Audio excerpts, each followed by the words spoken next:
destination, please have your tickets in hand before you board the plane. Thank you.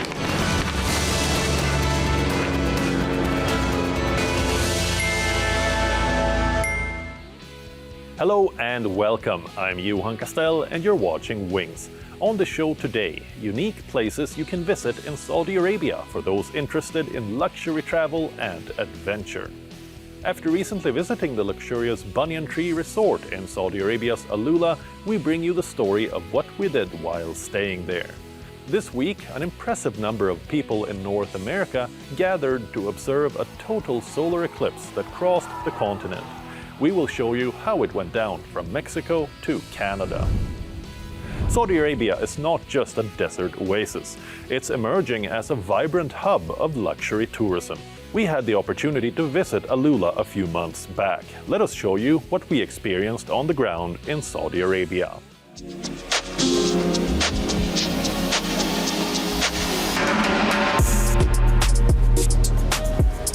This is AlUla, Saudi Arabia's emerging luxury tourism destination. A spot steeped in history and equally attractive for die-hard adventurers. On my visit to this area, I have seen remains of the Nabateans at Hegra.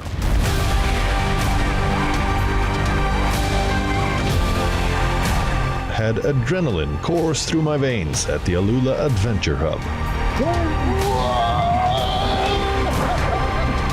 Had a thrilling horse ride through the Saudi sand dunes. And also got a bird's eye view of the landscape from a helicopter soaring over this oasis destination. But what we haven't showed you yet is what the accommodation options look like here. That's what we'll dig into today.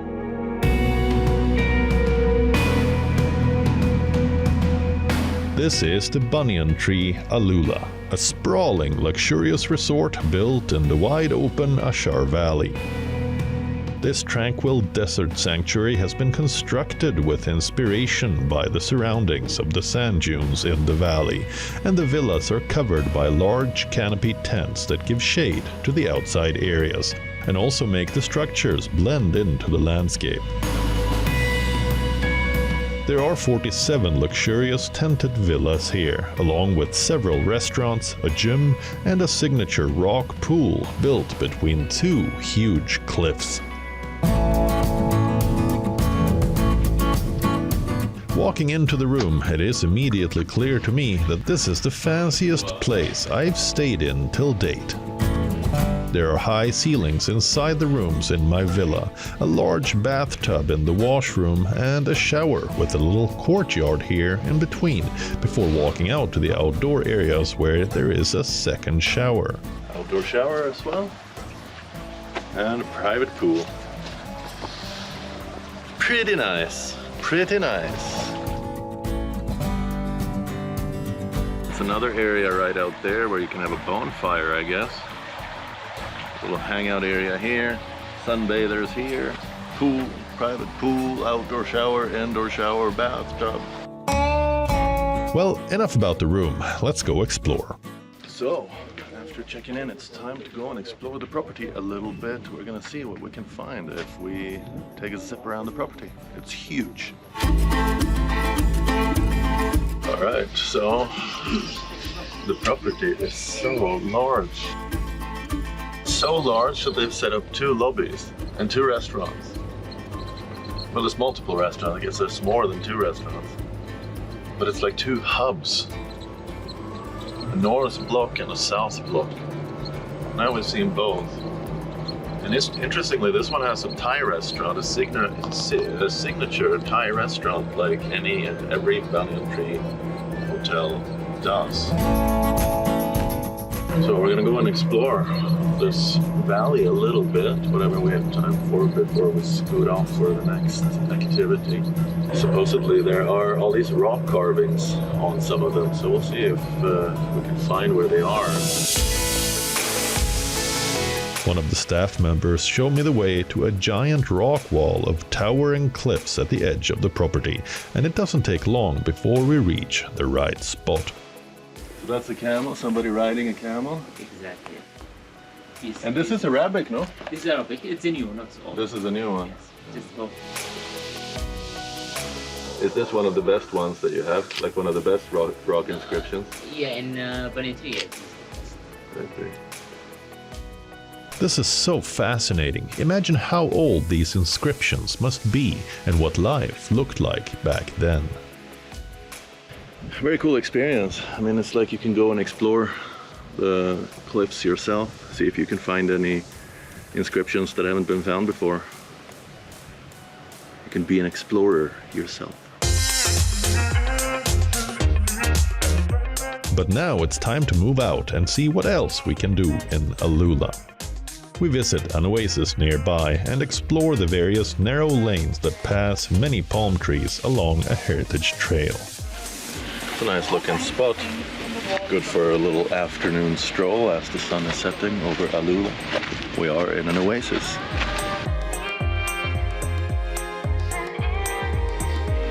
That way to the heart of the oasis. We're going down the heritage trail along the Orange Road, and there's quite a lot of ancient structures here. Old mud walls, and well, it's quite a cool spot. The heritage trail in AlUla town takes us through more plantations, parks and palm trees before we reach the town. And this is a really beautiful and relaxed side of town. We find an exhibit called Tasting Memories, and we have no idea what it's about. But let's find out what this experience is like inside. This appears to be an ice cream shop, which is perfect right about now. I ask for a mango slushie, and it's delicious. It's very tasty. That is very good. Memory Sanctuary. Really? Next up, they wear safety equipment while bringing out liquid nitrogen for the next trick up their sleeve. They take an ice cream ball and deep freeze it. Then dip it in a sauce to your liking. Then dip it in nitrogen again before handing it over. I asked for pomegranate, and made in a quite unique way, I have to say. After this, they showed off their tech by giving us laser-etched wafers. This ice cream shop must be the most high-tech I've ever seen. It turns out that this is only a temporary experiential exhibit. Outside the shop, we meet Rob Smith, who was a part of setting this up, and he tells us more about the Tasting Memories experiential exhibit. So this experience is about tasting memories. So we collected a lot of stories from people who lived here, whose parents lived here, whose families grew up in the oasis and on the farm, and we asked them to tell us stories about what flavors reminded them of here and of home. And we brought that to life in a refreshing experience. So we have ice creams, we have slushies, liquid nitrogen. The idea is that it's a little bit of oasis here to escape the heat. We move on to the next thing to see in AlUla, Maraya, a concert hall inside a huge building covered in mirrors. A quite stunning sight. Well, they do call it the largest mirrored structure in the world. I think they have a world record for it as well. Looks quite interesting every time of the day. Yeah, quite cool, creative photos around this building. Well, it's getting dark. Day's come to an end. It is indeed time to move back to the banyan tree, across to the other side of the valley for some cozy food by the bonfire.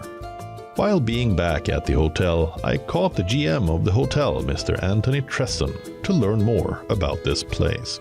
Anthony, what a property you have here. Can you tell me about the concept of this place? Well, thank you so much for coming to see us. Yeah, it's a pleasure to have you here at the Banyan Tree and indeed in AlUla.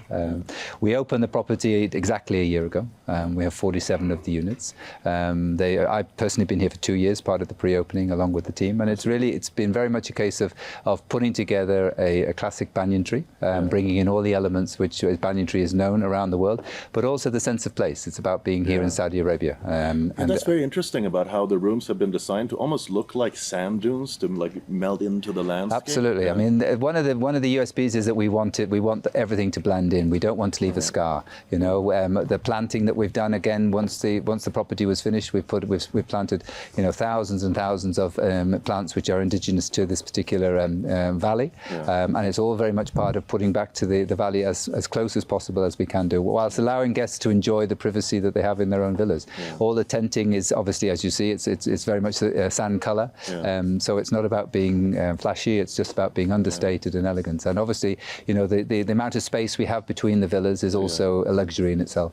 It almost seems like the sandbanks are groomed and designed to give you a wall of privacy. Well, we've helped them a little bit along the way. And we've helped nature a little bit, but sometimes nature then comes back and tells us, you know, well, maybe I'd prefer the sand dune to be this way. But for all of it's a learning experience, you know. And I think, you know, opening this product here, you know, being the first luxury property within AlUla has been a great experience. And then when you come here, just like you're saying, you come with some kind of preconceived ideas, and you have a very different experience. Absolutely. It's much warmer. It's just much more grand. There's much more history than you expected. Do you think that one day this destination, say AlUla and Hegra, will be looked at the same way perhaps Jordan and Petra? Absolutely. I mean, obviously the same civilization, so there's that link. But you know, we're very lucky in Saudi Arabia. There are obviously the 3 mega projects, and AlUla is based around the archaeology and the history, and not only obviously Hegra and the Darden, but then you go to the Darden, who was even before the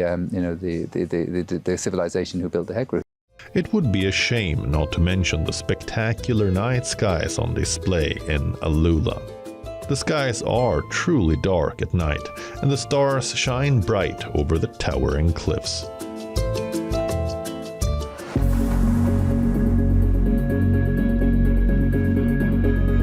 The sunrise and mornings can be equally stunning, and in such settings, getting enough sleep can be tough if you want to make the most of your time. I go for breakfast at the giant buffet in the restaurant and enjoy it outside. Before I leave, the final thing to do is to explore the valley on bicycle.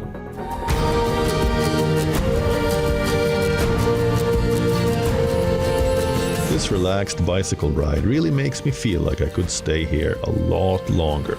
Some quiet time, some relaxation in a fully serviced private resort. And I really wish I had more time to explore this place properly. Perhaps one day I can return with more time on hand.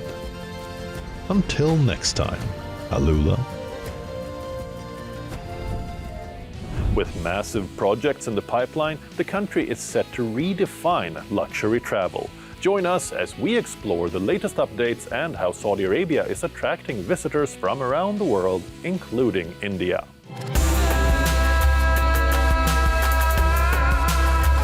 When we talk of tourism in Saudi Arabia, many people think of the Hajj and Umrah.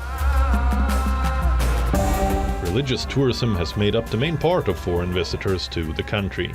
This is changing as the government aims to create tourism income under its Vision 2030 initiative.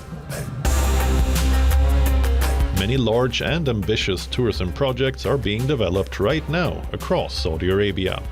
On the northeastern coast, there is the raw, adventure-oriented industrial project called The Rig. This huge structure will have 800 hotel rooms in 3 hotels spanning several offshore oil rigs and feature more than 70 attractions and activities for true adventure seekers.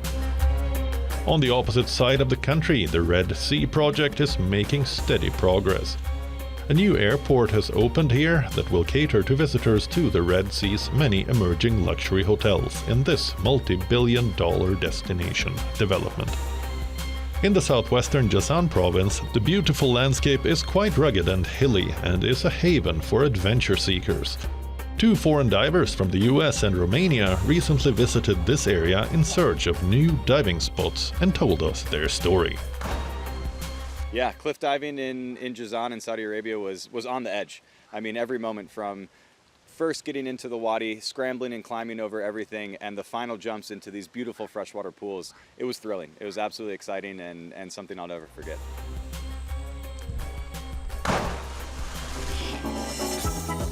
Before diving from heights of around 20 meters into pools at Wadi Al-Rog and Wadi Lajab, the elite divers ensured the water was at least 4 meters deep before jumping in. Be it adventure, religious or luxury tourism, Saudi Arabia has something for everyone. Especially for those keen to explore a country that has recently opened up for tourism on a large scale. AlUla is a destination in western Saudi Arabia that is emerging as a top tourism destination in the country, and they are betting big on the Indian market.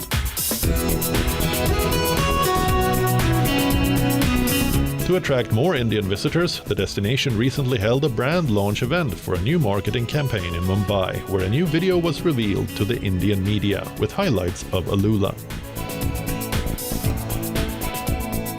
I met with Miss Melanie De Souza, the Executive Marketing Director for AlUla, to learn more about their aim and what they hope to achieve. Can you please tell me about this initiative? You have a new marketing campaign for the destination. What is the purpose of this? What are you hoping to achieve? So it's our first ever global brand campaign, Forever Revitalizing, and it's really aiming to position AlUla in those 9 key priority markets. And if I think about AlUla, we're positioned very much with sustainability as core to our charter. So for us, this is building on what has already been quite a amazing reputation that the city and county has developed around the world on the back of powerful third-party endorsement of the destination. But the difference is this time we're talking in our own voice. Out of the different key markets that you've identified, India is one of them. Are there any differences in how you approach trying to attract Indian visitors to come to this destination? Yeah, I mean, I think India has its certain nuances. For us, this is about ensuring that from a hygiene factor perspective, whether it's air connectivity or visas, the protocols are appropriate. And I'm pleased to say that it's such a close destination. Visas are so much less problematic than they used to be. And if you have a Schengen and USA visa, you can easily access AlUla. But also I think the Indian high net worth traveler today is somebody who's been around the world, who's looking for new destinations that are authentic and that correspond to their passion points. And whether it's heritage or arts and culture, or indeed nature and the great outdoors and wellness, we have so many experiences that I think deliver. This is an exciting approach to attract more visitors, and the destination seems to be getting noticed. This week, a stunning total solar eclipse swept across North America. From Mexico to Canada, millions of eager spectators were left awestruck. If you missed catching this unique celestial event, please look at our next story to see how people enjoyed the eclipsed sun along the path of totality.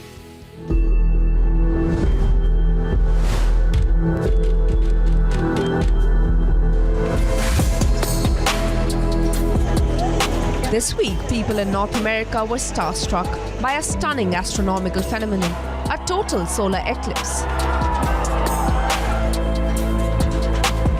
Millions of viewers in Mexico, the United States and Canada were out in fields to catch a rare glimpse of a fully eclipsed sun. According to reports, this eclipse attracted the largest audience ever seen in North America, including those who resided within or near the path of totality. Let's see how it happened along the path of the eclipse.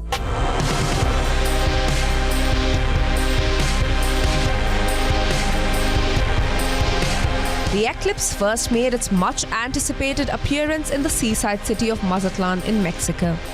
Reaching its totality at around 2 p.m., it lasted about 4 minutes but captivated everyone.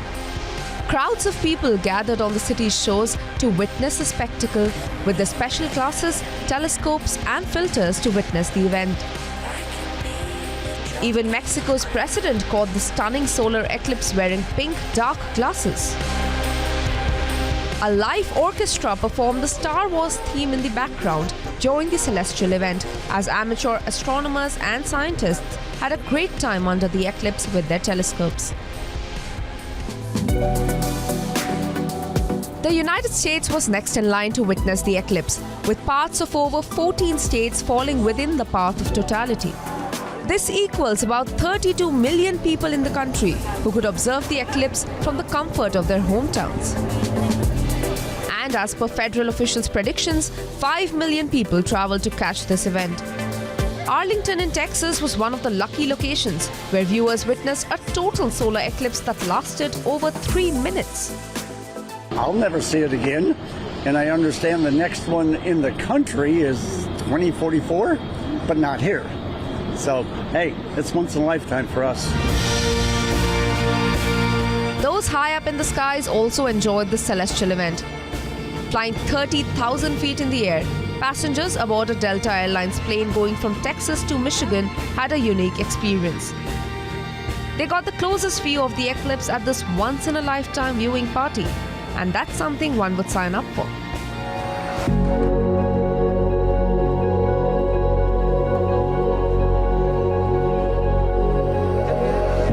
Sky watchers also flocked to Niagara Falls and watched in awe at the eclipse sun, the first total solar eclipse to darken the continent in 7 years.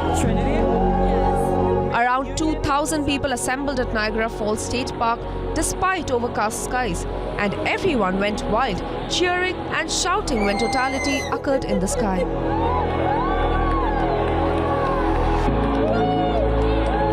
I think the most awe-inspiring part for me was the darkness. I did see parts of the actual eclipse, like between the cloud cover, I saw some. But the darkness, I felt it getting cooler. In New York City, millions of viewers were left enthralled by its first solar eclipse since 1925. The eclipse reached totality in upstate New York, but only covered 90% of the sun in New York City. Rather than total darkness in the Big Apple, the city looked like it had experienced a cloudy day.